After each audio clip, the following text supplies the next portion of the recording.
Sidang lanjutan kasus pembunuhan berencana terhadap Brigadir J dengan terdakwa Putri Chandrawati diwarnai suara garang dari sosok jaksa perempuan. Sosok itu adalah Jaksa Erna Nurmawati yang dengan tegas menjawab nota keberatan dari penasihat hukum Putri Chandrawati. Sidang berlangsung sejak pukul 9:40 waktu Indonesia Barat di Pengadilan Negeri Jakarta Selatan pada Kamis 20 Oktober 2022 pagi tadi. Jaksa Erna mengatakan bahwa penasihat hukum terdakwa Putri Chandrawati tidak memahami uraian yang telah dituangkan dalam surat dakwaan penuntut umum. Dalam tanggapan eksepsi itu dijelaskan bahwa alasan-alasan eksepsi dari pihak Putri Chandrawati merupakan pokok materi perkara, sehingga lebih tepat dibahas saat sidang memasuki tahap pembuktian. Oleh karena itu, Jaksa Erna dengan tegas memohon kepada majelis hakim untuk menolak seluruh dalil eksepsi atau nota keberatan dari penasihat hukum terdakwa Putri Chandrawati. Selain itu, Jaksa Penuntut Umum meminta hakim agar menerima surat dakwaan penuntut umum terhadap Putri Chandrawati tertanggal 5 Oktober 2022 yang dinilai telah memenuhi unsur formil dan material. Sementara pemohonan jaksa berikutnya adalah meminta hakim agar pemeriksaan terdakwa Putri Chandrawati tetap dilanjutkan. Permintaan terakhir, jaksa memohon agar Putri Chandrawati tetap berada dalam tahanan. Namun majelis hakim mengambil putusan sela dan merencanakan sidang lanjutan pada Rabu 26 Oktober 2022 mendatang.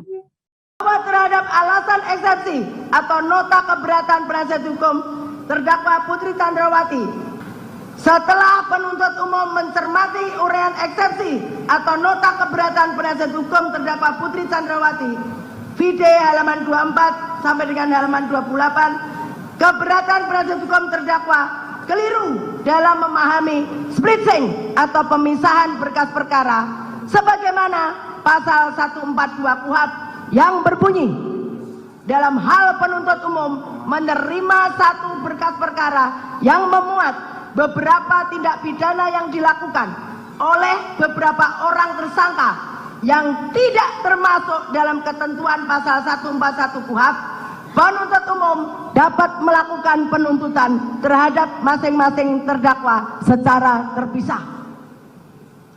Bahwa berdasarkan ketentuan pasal 142 KUHP tersebut, perkara atas nama terdakwa Putri Chandrawati tidak termasuk perkara yang harus digabungkan karena dari beberapa terdakwa dalam peristiwa pidana tersebut mempunyai peranan yang berdiri sendiri.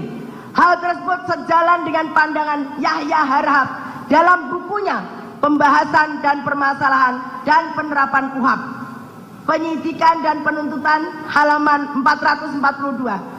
Pemecahan berkas perkara ini disebut splitting. Memecah satu berkas perkara menjadi dua atau lebih atau split trial.